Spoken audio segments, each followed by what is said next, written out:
Nastia, are you serious? 14 million is a whole fortune. I've never even seen that kind of money in a good dream.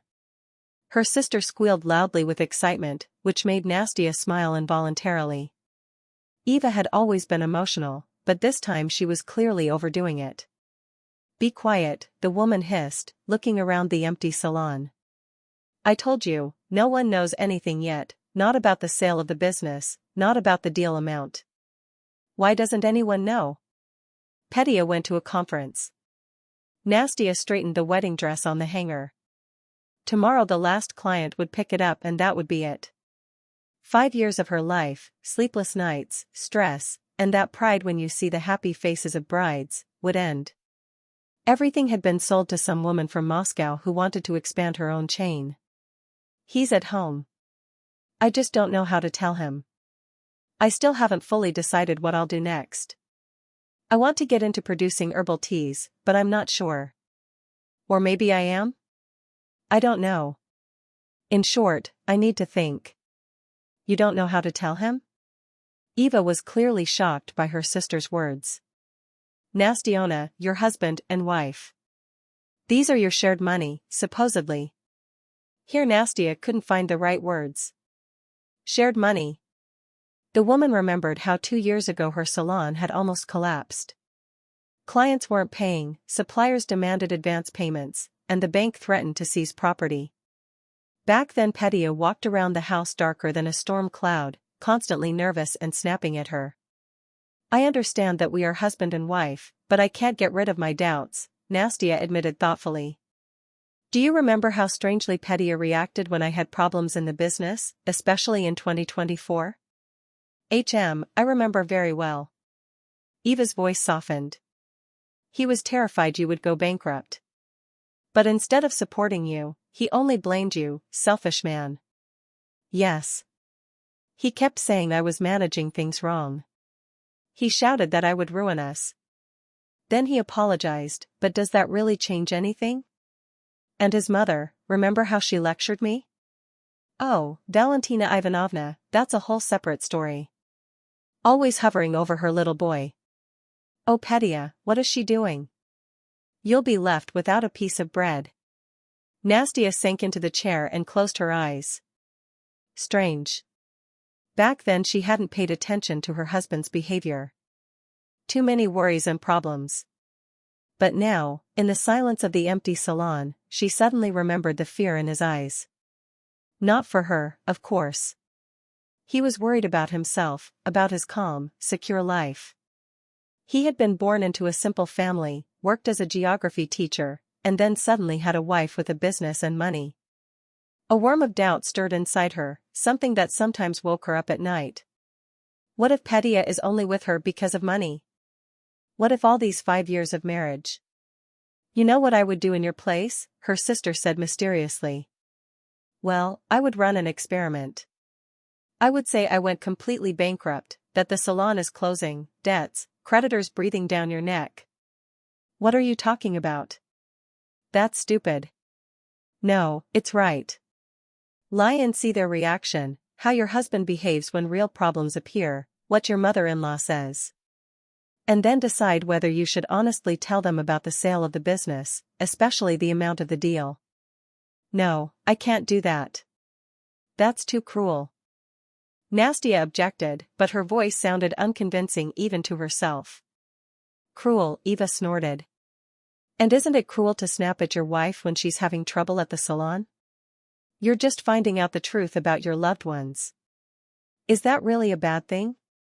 The woman stayed silent, looking at the storefront across the street. They were selling children's clothes there, and she remembered how 6 months ago she had hinted to Petya that it might be a good idea to think about having a child. Her husband had then looked at her strangely and said, let's first achieve financial stability. And that, while her business had long been bringing in good profit. Listen, actually, she began, then stopped. What? Oh, nothing. It's nonsense. I just sometimes think, does Petya love me, or does he only like my money? Eva was silent for a moment, then quietly said, Nastenka, you're a smart girl. If such thoughts appear in your head, there's a reason for them. There was a knock at the door. The shopping mall security guard peeked into the salon to check if everything was okay. All right, dear, I need to close up. I'll think about your idea. Think, but not for too long. And remember, I love you no matter what. At home, Petya was sitting in the living room, studying something on his tablet. He was so focused it looked like he was deciding the fate of the world. Dear, come here, her husband called happily. I'm looking for options for our summer vacation together. I've already found something interesting. Nastya came closer and looked over his shoulder at the tablet. On the screen were turquoise lagoons, white sandy beaches, and overwater villas. The Maldives, she whistled. Yes, look how beautiful it is, Petya said, scrolling through photos. I especially like this hotel. 5 stars, all-inclusive, overwater bungalows. Imagine waking up, opening the door, and there's the ocean. And how much does it cost? The woman asked cautiously. Well, not cheap of course, but we can afford it. For 2 people, for a week, it comes to about 1 million rubles. 1 million rubles? Nastya's breath caught. What's wrong with that? You earn well. And I deserve a proper vacation too. I've been teaching geography for so many years, and I've never even gone further than the summer house. Petya, I understand, but maybe we should look at something more affordable, Turkey, Sochi. The man's face changed instantly. His eyebrows tightened, his lips pressed together. More affordable, he repeated coldly. So what, is our budget broken? No, that's not what I meant. What do you mean then? He cut her off, picking up the tablet again and looking at her sarcastically. Let me guess. A teacher should be satisfied with a modest vacation? Is that it? I should go to an apa, rent a cheap room, and count every coin? I just think 1 million is too much for 1 week. Too much, he stood up and began pacing the room nervously. Too much for who? For me? For a poor geography teacher? Nastya tensed. There was something in his voice she had never noticed before, hurt, anger, fear, or greed. I understand you, Petya said sharply, stopping in front of her. You just regret spending money on me. Or you don't think I deserve it. The salon makes good profit, but you count every penny. Petya, or do you think I don't deserve a vacation in the Maldives? That a geography teacher belongs in a tent by a local lake? Nastya looked at him helplessly. She felt frightened by what she was seeing. All right, she said quietly. I'll think about it. Petya immediately calmed down and smiled. Good. I knew you'd understand. He returned to the tablet as if nothing had happened between them. And Nastya no longer had any doubt, the experiment had to be done. Absolutely. She spent the whole week in strange thoughts and doubts. Sometimes she convinced herself Eva's idea was complete nonsense, and other times she replayed her sister's words over and over again. What if she was right?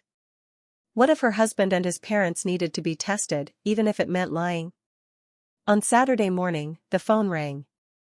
Nastenka, this is Valentina Ivanovna. How are you, dear? Nastya winced. Her mother-in-law only called her dear when she needed something. Thank you, I'm fine. And you? Thank God, we're alive and well. Nikolai Petrovich and I were thinking of coming over today. We miss you. Is that okay? Of course, come. Shall I bring something for dinner? I baked meat pies today. They turned out very tasty. Bring it, we'll be happy to see you. Petya immediately brightened up after hearing about his parents' visit. He started fussing around the apartment, taking out their best dishes from the cupboard. First thing I'll tell them about the Maldives, he said excitedly. Mom will be so happy and so jealous. Nastya gave a barely noticeable smile. I wonder what will happen when he realizes there's nothing to be happy about. The in-laws arrived at 6 o'clock in the evening. Both were in a very good mood. Mom, Dad. Petya rushed to greet them at the door. How are you? How's your health? Everything's fine, son, no complaints, Valentina Ivanovna said, looking around the hallway. As always, perfect cleanliness here. Daughter, you're amazing. My son is so lucky to have you. Living here like he's at a resort. And I live like I'm at a resort, and I'm going to a resort, Petya couldn't hold back. We're going to the Maldives this summer. The Maldives, his mother sat down on the edge of the sofa. Petya, where is that even? Mom, it's islands in the Indian Ocean. Such beaches, such water. We'll be staying in a villa over the water. Oh, how interesting. And how much does it cost? Well, not much, Mom, he waved it off. Just 1 million. Just? Valentina Ivanovna almost jumped. Petya, your father and I don't even spend that much in a whole year. Mom, that's you. This is us. You forgot how much Nastia earns. We don't have money problems. Well then take us with you, his mother suddenly asked in a pleading voice. I've always dreamed of seeing the ocean, just once in my life, real palm trees. Petya hesitated. I don't know, Mom, it's expensive, but we'll think about it. Maybe the 4 of us can go. Oh, I understand, just a dream, Valentina Ivanovna sighed in a cunning tone. Right, Kolya? His father nodded. It's hard when you don't have your own money. Nastia set the table and listened carefully to the conversation. She heard them discussing her income, planning a Maldives vacation, dreaming of spending her money freely. At the table, Valentina Ivanovna didn't stop. Petya, when are you flying? What should we pack? Are there Russian hotels there? Mom, it's beautiful there. I saw it online, breakfast is delivered to your room. There's fishing and diving too. Oh, how wonderful, the mother clapped her hands. Kolya, did you hear that? And we're going to the dacha again this year. Well, Mom, the dacha is not bad, Petya smiled condescendingly. But what dacha when such beauty exists in the world? Nastia watched the family with disappointment. Strange, but no one asked how she was doing. Her health. Her business. They were only interested in her money and a free vacation. Sorry to interrupt your lovely conversation, she said calmly after a pause. But I need to tell you something important, and unpleasant. Everyone turned to her. Petya immediately became alert. My salon went bankrupt. I'm broke. I have no money left. Only debts. Valentina Ivanovna froze with a fork in her hand. Nikolai Petrovich stopped chewing. And her husband stared at her as if she had just announced the end of the world. Petya was the first to react. What do you mean, bankrupt? His voice trembled in panic. Nastia, are you joking? I'm not. Last week everything became clear. Creditors are demanding repayment, and I have nothing to pay them with. But how? His mother finally put her fork down. The salon was working, there were clients. There were. Then they disappeared. Competitors came, prices dropped. I've been working at a loss for the last 6 months. But you never told us. Petya stood up and started pacing the kitchen. Why were you silent? I thought I could handle it. I didn't want to worry you. Didn't want to worry us? He got more and more agitated. Nastia, this is our life. Our plans. Our plans, he repeated bitterly. Not your problems, our plans. The Maldives, which are now in danger. Petya, calm down, Valentina Ivanovna stepped in. Maybe it's not that bad. Maybe something can still be done? What can be done, Mom? Petya sat down again, holding his head. If the business is bankrupt, it's over. Was your apartment under collateral? Yes, Nastia lied. Dear God, he went pale.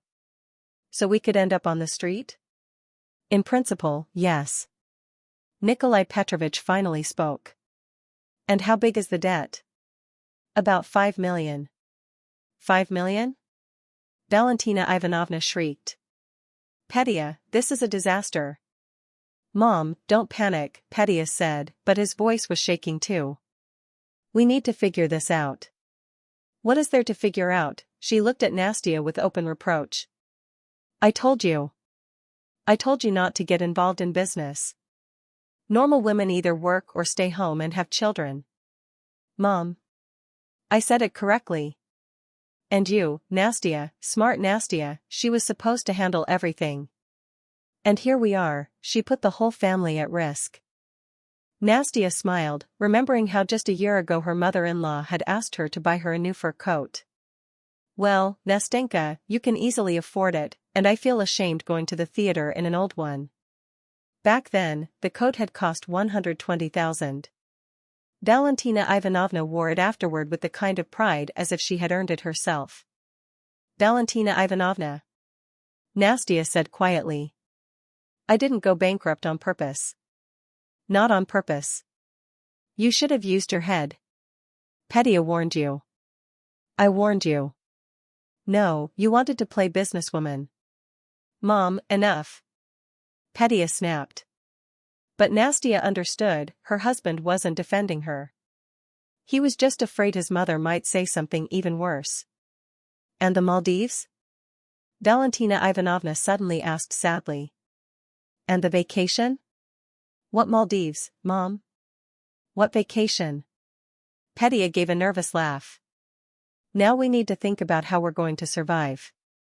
Maybe you can borrow money from someone, the mother-in-law suggested. From your sister, for example. Nastya shook her head. Eva doesn't have that kind of money, and none of our friends would lend 5 million.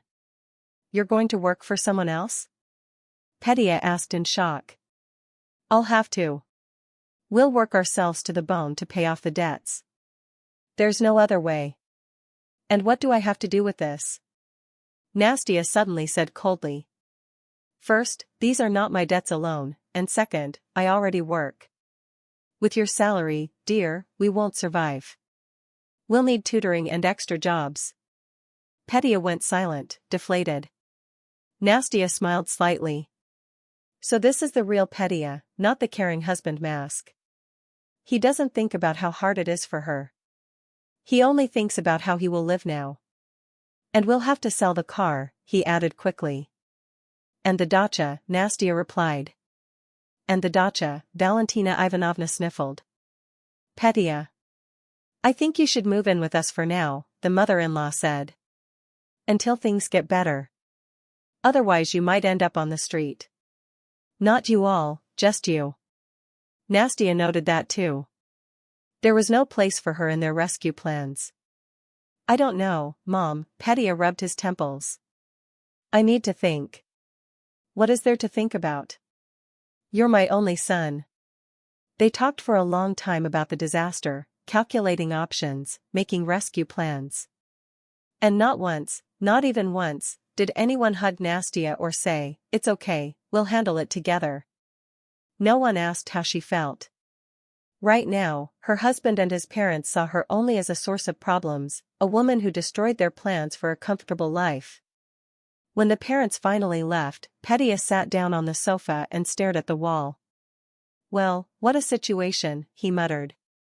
What a situation. What do you mean? Nastya asked. I don't know how to go on, he looked at her desperately.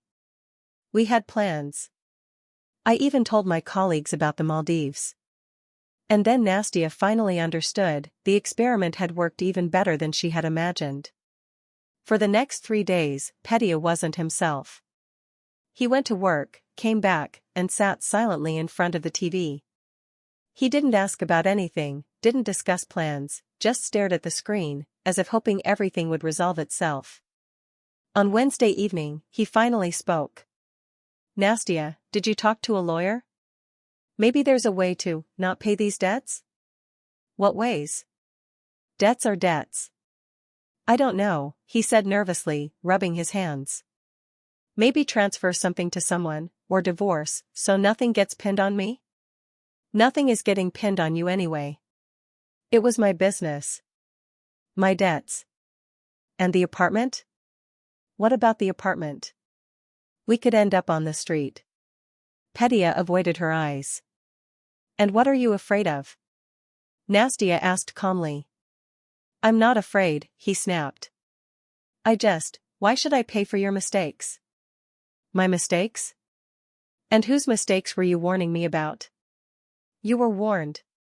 I told you not to get into all that nonsense. But no, you had to play businesswoman. Play? Nastya repeated quietly. Normal women have jobs with stable salaries. And you wanted to be some kind of oligarch. Nastya stayed silent. Interesting, how quickly the caring husband mask disappeared. And now what? Petya continued. Now I have to break my back to pay your debts? Tutor for years? Spend my last money on your creditors? And what do you suggest? I'm not suggesting anything, he shook his head sharply. But I'm definitely not going to ruin my whole life because of your stupidity. So it's my problem? My business, my debts, my responsibility? And you're not involved? Understood, the woman asked calmly. Nastya nodded. And our marriage? Petya stayed silent for a moment, then answered quietly, I'll think about it. I need time. It took him 2 days to think. On Friday evening, he pulled out an old suitcase and started packing his things. Where are you going? Nastya asked with a faint smile. To your parents? Until I figure things out, about the situation. What situation? Petya didn't look at her. I need to think about my future. My own future. And I don't need to be considered in that future? Nastya, you got yourself into all of this. No one forced you. I warned you. Mom warned you. But no, you wanted to take risks. So deal with it yourself. I'm out. Clear, she said. And honestly, he threw shirts into the suitcase. I'm a teacher. I earn 50,000. I don't have 5 million for debts. It's absurd. Absurd, Nastya agreed. Exactly. Everyone should answer for their own actions. He zipped the suitcase, got dressed, and grabbed his keys. I'll call you when I decide what to do next. Of course. Call me. The door slammed shut. Nastya stood in the hallway, listening to his footsteps fade away. Then suddenly she burst out laughing. Rats, she said aloud. Rats leaving a sinking ship. She laughed so hard that tears appeared in her eyes. God, this is beautiful. How good it is that I found out the truth now, not 10 years later. She quickly picked up her phone and called her sister. Eva, are you home? Come over. We have something to celebrate. What happened? Petya left. He ran away. Packed his suitcase and left. You're incredible. Honestly, brilliant. For this idea alone I'd take you to the Maldives. Seriously? More serious than ever. You opened my eyes. You gave me a new life. Isn't that enough? Nastya, and he didn't even try to support you? He said these are my problems, and he's not going to spend years paying off my debts because of my stupidity. He just showed his true face. And for that, we should thank him. Are you holding up? I'm happy. I'm free. 14 million.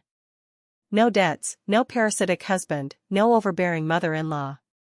Life is just beginning. Nastya hung up and looked around. The apartment felt bigger, brighter. The air cleaner. On Monday, she would call the buyers of the salon to finalize the deal. On Tuesday, she would start researching the herbal tea market. A new life. How beautiful it was.